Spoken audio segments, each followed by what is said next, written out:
Jika kamu adalah seorang pecinta sejarah atau ingin memahami lebih dalam bagaimana perjuangan kemerdekaan Indonesia, kamu menemukan video yang tepat. Perkenalkan, saya Zafiera. Dalam video ini, kita akan membahas salah satu buku penting yang berisikan tentang isi pikiran seorang tokoh proklamator. Buku tersebut adalah Mencapai Indonesia Merdeka, karya Insinyur Soekarno. Mencapai Indonesia Merdeka adalah sebuah buku yang diterbitkan di Jakarta pada tahun 1964 oleh panitia penerbit di bawah bendera revolusi. Seperti diungkapkan di bagian awal karya ini, Soekarno menuliskan risalah ini di Pengalengan pada tanggal 30 Maret tahun 1933.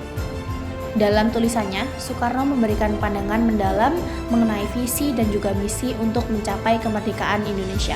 Sejak dahulu, Indonesia telah melewati berbagai bentuk penjajahan dari kekuatan asing yang mengendalikan tanah air hingga bentuk eksploitasi modern yang lebih halus. Perjuangan para pahlawan membawa kita menuju kemerdekaan. Tetapi, apakah kemerdekaan itu sudah sepenuhnya kita rasakan? Apakah kita benar-benar telah bebas atau masih terjebak dalam bentuk penjajahan yang berbeda? Yuk kita bahas dalam video ini. Dalam subbab yang pertama, Soekarno mengatakan bahwa ada anggapan Indonesia selalu berada dalam bayang-bayang penjajahan sejak zaman kerajaan. Namun, Soekarno menegaskan bahwa pengaruh asing pada masa kerajaan Hindu, Buddha, dan Islam tidak sama dengan kolonialisme. Pada masa kerajaan, kekuasaan masih berada di tangan raja-raja Nusantara. Sebaliknya, kolonialisme Eropa benar-benar mencabut kedaulatan bangsa dan mengendalikan seluruh aspek kehidupan masyarakat. Pada subbab yang kedua, Soekarno mengatakan bahwa pada masa lalu, penjajahan dilakukan dengan cara-cara yang jelas dan kasar, kerja paksa, eksploitasi sumber daya alam, dan monopoli perdagangan. Namun, di era modern, penjajahan berkembang dalam bentuk yang lebih terselubung.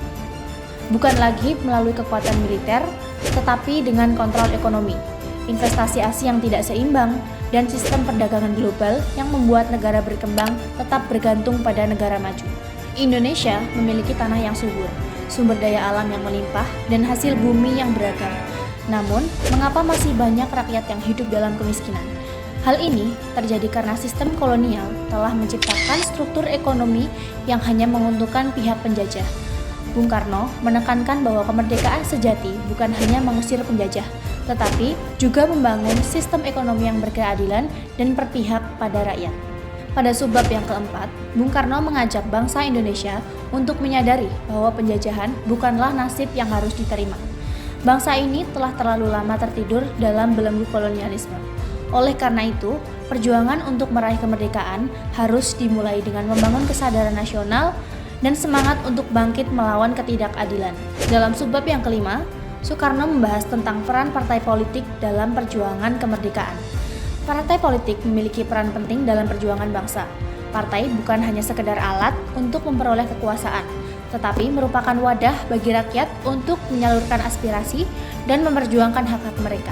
Namun, Soekarno juga mengingatkan bahwa partai politik harus tetap berorientasi pada kepentingan rakyat, bukan sekedar alat untuk kepentingan segelintir elit.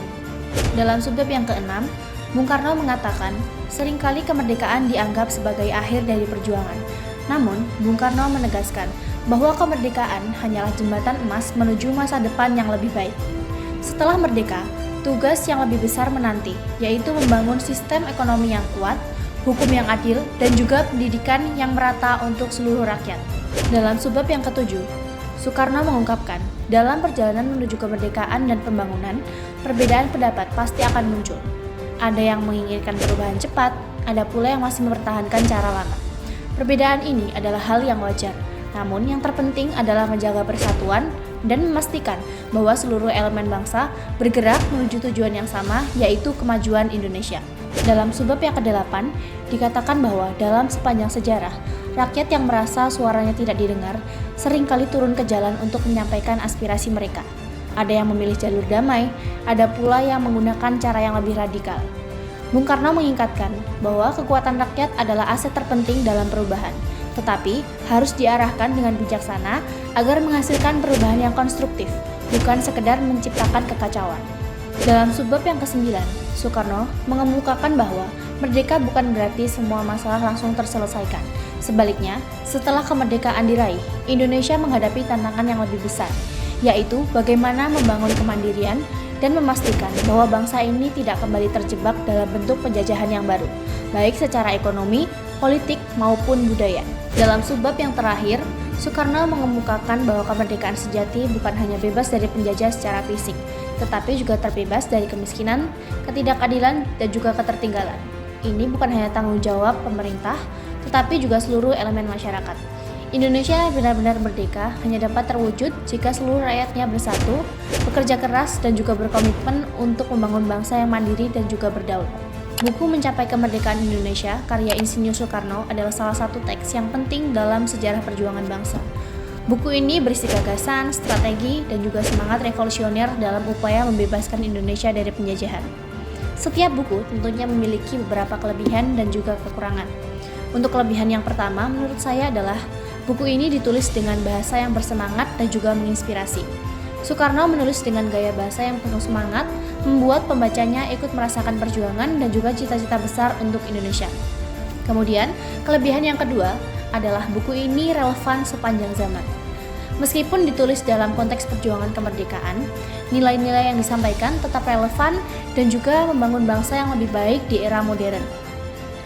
Dan kelebihan yang ketiga adalah jumlah bab dan halaman yang tidak terlalu banyak, serta pembahasan tiap subbab buku yang to the point pada buku ini membuat pembaca tidak cepat bosan untuk membacanya.